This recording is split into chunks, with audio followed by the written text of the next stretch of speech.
Hello everyone, welcome back to my YouTube channel. मी रुपाली पाटील. ही आज मॉडेल आहे माझी आणि आज आपण ह्याच्यावरती नारळी पौर्णिमेचं शूट करणार आहोत. म्हणजे कसं मेकअप करणार आहे मी, कोणते कोणते प्रोडक्ट वापरणार आहे ते सगळं तुम्हाला व्हिडिओमध्ये समजणार आहे. बघायला विसरू नका. व्हिडिओ पूर्ण बघा आणि आवडला तर लाईक, शेअर, कमेंट नक्की करा. चला तर मग स्टार्ट करूया आपण. सर्वात प्रथम मी तिचा फेस क्लीन करून घेतला आणि आता लेन्सचं ॲप्लिकेशन करते. लेन्स इथे मी ग्रे कलर घेतलेले आहेत, एकदम लाईट ग्रे आहेत. लेन्स लावताना नेहमी लक्षात ठेवा, जेव्हा पण आपण लावतो तेव्हा वाईट गारेवरती आपल्याला ठेवायचे असतात आणि एकदम कॉर्नरला बघायला सांगायचं आणि वाईट गारेवरती ठेवायचं, म्हणजे एकदम इझिली लागतात. आता तुम्ही पाहिलं असेल मी कशा पद्धतीने लावलं ते. लेन्सचं ॲप्लिकेशन केल्यानंतर लगेच कोणते प्रोडक्ट लावायचे नाही फेसला, कारण डोळ्यातून पाणी वगैरे येतात. तिला थोडेसे सेटल होऊन द्यायचं आणि त्याच्यानंतरच मेकअप करायला स्टार्ट करायचा. आता मी इथे तिचे केस पुढे येऊ नये म्हणून दोन्ही साईडला क्लिप लावून घेतले.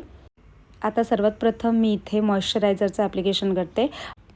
मी इथे फ्लिकाचं मॉइश्चरायझर घेतलेलं आहे. खूप छान आहे हे फ्लिकाचं मॉइश्चरायझर. ज्यांनी घेतलं नसेल त्यांनी नक्की ट्राय करा, कारण ड्राय स्किनसाठी तर खूप बेस्ट आहे हा. तुम्ही शाईन बघू शकता चेहऱ्यावरती लावल्यानंतर, किती छान शाईन येते आहे. आणि मेन म्हणजे हा 3 in 1 प्रोडक्ट आहे. म्हणजे तुम्ही जरी प्रायमर इथे स्किप केलं तरी पण काही हरकत नाही आहे, कारण याच्यामध्ये ऑलरेडी प्रायमरसारखे इन्ग्रेडियंट्स याच्यामध्ये आहेत. सो प्रायमरचं पण हे काम करतं. सो मी इथे प्रायमरचा यूज केलेला नाही आहे. मी डायरेक्ट आता इथे करेक्टर घेतलेला आहे. करेक्टरसाठी इथे डार्क येल्लोमध्ये मी घेतलेला आहे शेड, जो जेणेकरून डार्क हाईड होतील त्याचे. मी ते ऑरेंज करेक्टर वगैरे आता इथे काही यूज केलेलं नाही आहेत, कारण तिची इतकीही प्रॉब्लेमॅटिक स्किन नव्हती, त्यामुळे मी इथे दुसरं कोणत्या शेडचं ॲप्लिकेशन केलं नाही. डार्क येल्लोमधलं घेतलेलं आहे इथे शेड.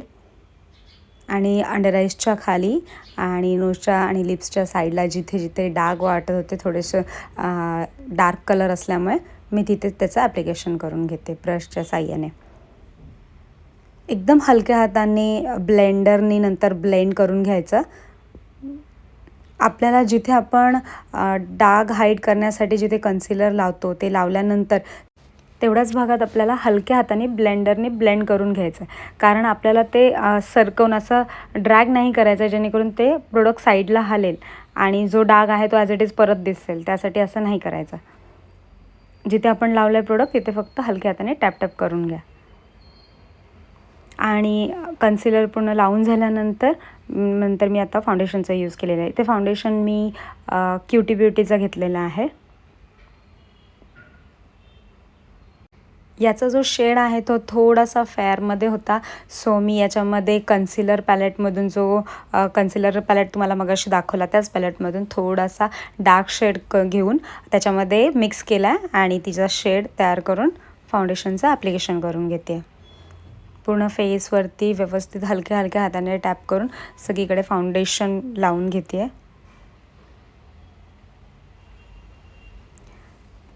तुम्ही जर बिगिनर आहात, तुम्हाला मेकअप शिकायचं खरंच इच्छा आहे, तर व्हिडिओ पूर्ण बघा. माझे जे छोटे छोटे तुम्हाला जे पण काही टिप्स सांगते त्या नक्की फॉलो करा, जेणेकरून तुमचा मेकअप चांगला फ्लॉलेस होण्यासाठी मदत होईल. जे मेकअपमध्ये एकदम प्रो आहेत त्यांच्यासाठी नाही आहे. जे बिगिनर्स आहेत, ज्यांना मेकअपचं काही माहिती नाही, नॉलेज नाही आहे, त्यांच्यासाठी हा व्हिडिओ खास करून आहे, जेणेकरून मी त्यांना एक एक स्टेप बाय स्टेप त्यांना हे दाखवते आहे कशा पद्धतीने करायचं ते. त्यांनी नक्की बघा. आणि जर तुम्ही माझ्या चॅनलवर नवीन असेल तर सबस्क्राईब करा माझ्या चॅनलला, जेणेकरून माझे नवीन सगळ्या अपडेट्स, माझ्या मेकअपच्या सगळ्या टिप्स टेक्निक सगळे तुम्हाला कळतील.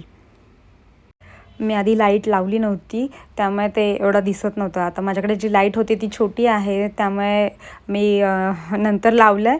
पण आता तो आय होप तुम्हाला तो व्यवस्थित तिचा फेस दिसतो आहे. तरी तो एका साईडला गेल्यामुळे तो जो मेकअपचा जो ॲक्च्युअल जो बेस आहे कशा पद्धतीने आहे तर तो व्यवस्थित दिसला नाही जाते. तुम्ही पाहू शकता मी मध्ये मध्ये जिथे तिच्या फेसच्या इथे मी ती लाईट पकडत होती, तर तो जो पण बेसचा शेड जो आहे आणि कशा पद्धतीने त्याचं ॲप्लिकेशन सगळं फाउंडेशनचं वगैरे झालेलं आहे ते तुम्हाला व्यवस्थित क्लिअर दिसत असेल. आता तुम्ही पाहिलं असेल मी इथे कन्सिलर फाउंडेशन लावल्यानंतर मी ते कन्सिलर घेतलेलं आहे, ते युरोप गर्लचं घेतलेलं आहे.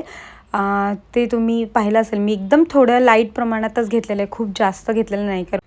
नेक्स्ट मी इथे एफएसचा जो पॅलेट आहे माझ्याकडे, क्रीम पॅलेट आहे, क्रीम कन्सिलर पॅलेट जो आहे, त्याच्यामधून मी आता इथे कॉन्टोर पण करणार आहे आणि त्यातनंच ब्लशचा पण यूज केलेला आहे.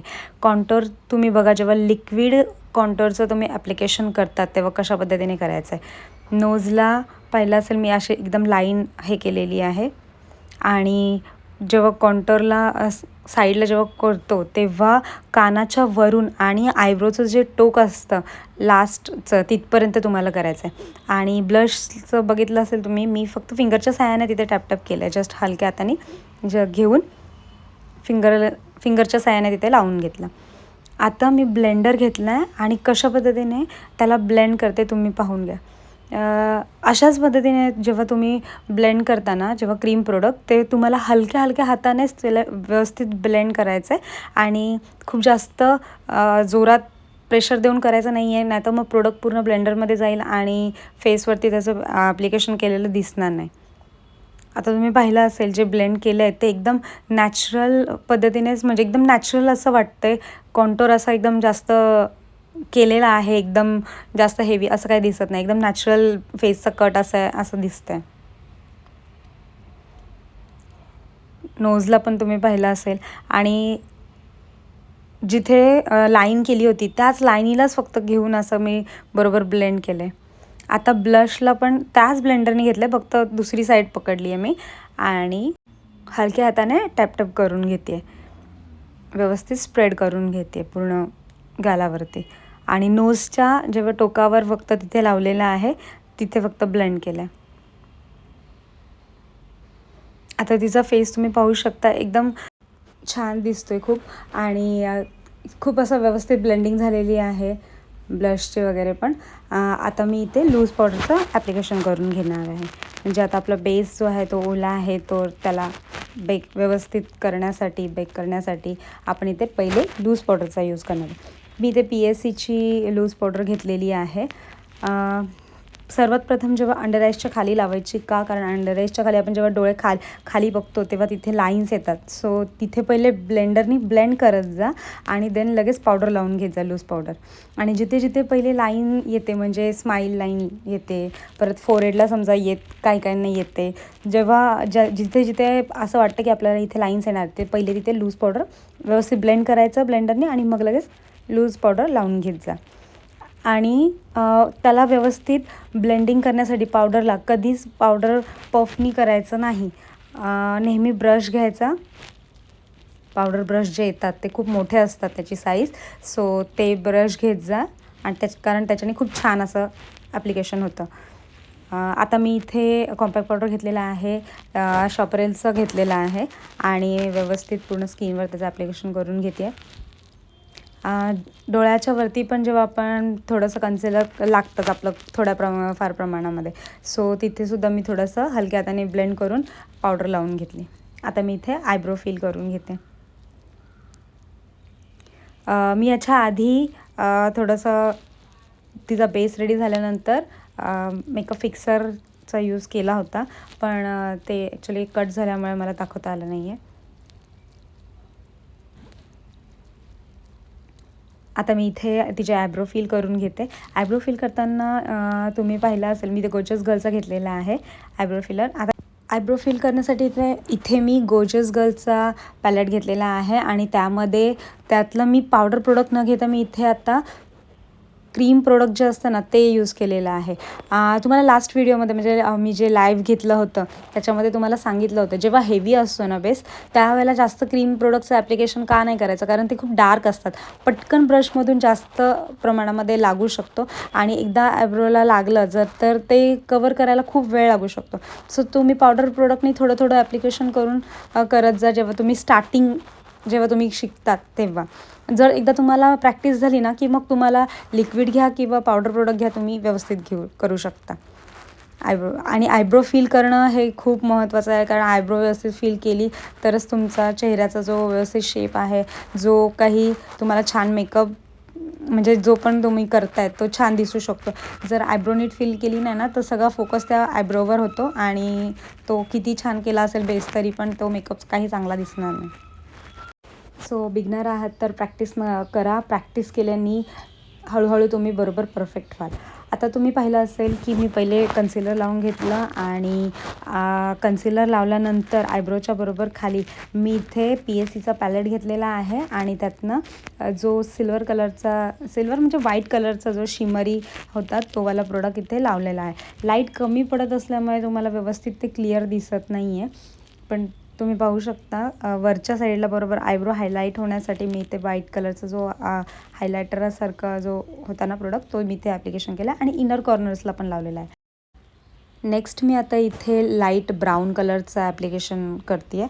लाईट ब्राऊन दोन्ही साईडला मी ॲप्लिकेशन करून झाल्यानंतर मी स्टार्टिंगला इनर कॉर्नरचे आयबॉलला वरती गोल्डन कलरचं शिमर लावून घेते. ते फिंगरच्या साहाय्याने सुद्धा जे शिमर असतात ते तुम्ही फिंगरच्या साहाय्याने सुद्धा लावू शकतात. ते फिंगरच्या साहाय्याने सुद्धा खूप छान पद्धतीने लागतात, का असं काही नाही की ब्रशनेच लावला पाहिजे.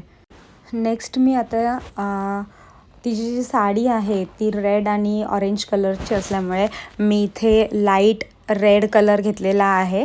रेड कलर आणि थोडासा ऑरेंज कलरचा ॲप्लिकेशन करणार आहे आणि त्यासाठी मी इथे कार्निवलचा जो पॅलेट आहे तो इथे यूज केलेला आहे. तुम्ही पाहू शकता मी इथे थोडासा ब्राऊन आणि ऑरेंज कलर जो आहे थोडासा रेड कलर मिक्स करून ॲप्लिकेशन केलं होतं. आपण ते आयबॉलच्या इकडे इनर कॉर्नरला आपलं आउटर कॉर्नरला तिथे ॲप्लिकेशन करून घेतलं मी. खूप जास्त डार्क असं मी केलेलं नाही आहे, कारण आत्ताचा जो ट्रेंड आहे त्याच्यामध्ये डार्क आय मेकअप हे करत नाही कोणी. सो तसंच मी लाईट केलेलं आहे आणि सेम प्रोडक्ट मी इथे खालीसुद्धा लोअर लॅशला पण केलेला आहे आय मेकअप. छोटा ब्रश घेतलेला आहे ते ब्लेंडिंग करण्यासाठी. तुम्ही पाहू शकता की कशी मी जे लोअर लॅशला लागूनच आपल्याला इथे ब्लेंडिंग करायची. रेड आणि ऑरेंज घेऊन मी थोडं व्यवस्थित त्याचं ब्लेंडिंग करून घेते आहे. ब्लेंडिंग खूप महत्त्वाची आहे. व्यवस्थित ब्लेंडिंग करत जा. ब्लेंडिंग केल्यामुळे काय होतं, इवन असं स्प्रेड झालेलं दिसतं. नाहीतर काय होतं, तुम्ही जर व्यवस्थित त्याची ब्लेंडिंग केली नाही तर मध्ये मध्ये ते डाग असे धब्बे दिसणार आणि ते व्यवस्थित दिसणार नाही. आणि नंतर मग मी थोडासा मोठा ब्रश घेऊन इथे लाईट ब्राऊन घेतलेला आहे, जो वरती आपण ॲप्लिकेशन केला होता सेम तो घेऊन मी अजून खालच्या साईडला लोअर लॅशच्या अजून खालच्या साईडला तिथे मी ॲप्लिकेशन लावून घेते, म्हणजे जेणेकरून ती फक्त एक लाईन अशी फक्त दिसणार नाही डोळ्याला लागून. त्यासाठी मी खाली अजून ब्लेंडिंग करून घेतलं ब्राऊन कलरचा यूज करून.